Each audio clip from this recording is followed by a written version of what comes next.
La première raison, c'est la liberté de comment il travaille, avec qui, quel client, à quel moment, est-ce que c'est le week-end, est-ce que c'est le soir, est-ce que dans la journée, quand est-ce qu'ils prennent leurs vacances.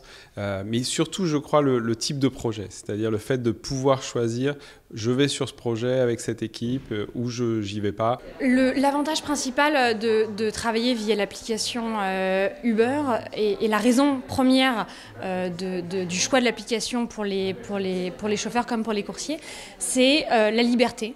La flexibilité et le fait d'être son propre patron. C'est un sujet qui émerge un peu partout dans tous les pays d'Europe avec des réponses un peu différentes.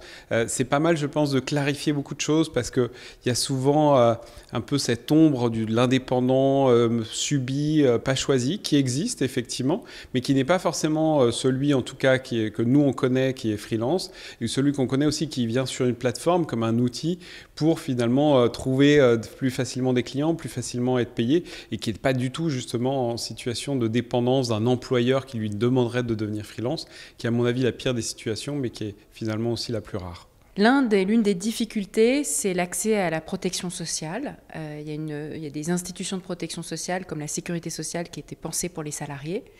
Et pour les indépendants des nouvelles catégories, il faut inventer autre chose. Parfois, ils n'ont pas pensé à leur retraite, ils n'ont pas pensé aux assurances en cas d'invalidité.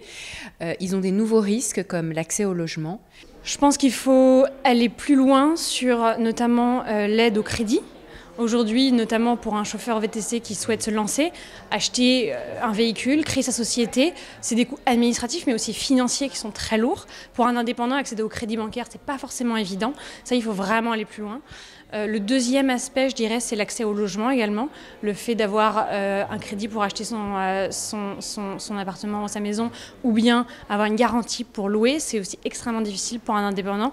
Donc je pense qu'en plus de tout l'aspect accident du travail, formation professionnelle, l'aspect de crédit et d'accès au logement sont vraiment les chantiers les plus importants. Oui, il y a des solutions, il y a des entreprises, des sociétés d'assurance qui créent des produits pour les freelances, pour les indépendants, pour leur garantir, pour offrir une garantie de logement. Et puis on peut imaginer des solutions au niveau des politiques publiques, imaginer de créer une nouvelle branche de la sécurité sociale, voilà, et on peut imaginer des réglementations qui facilitent l'accès au logement pour tous.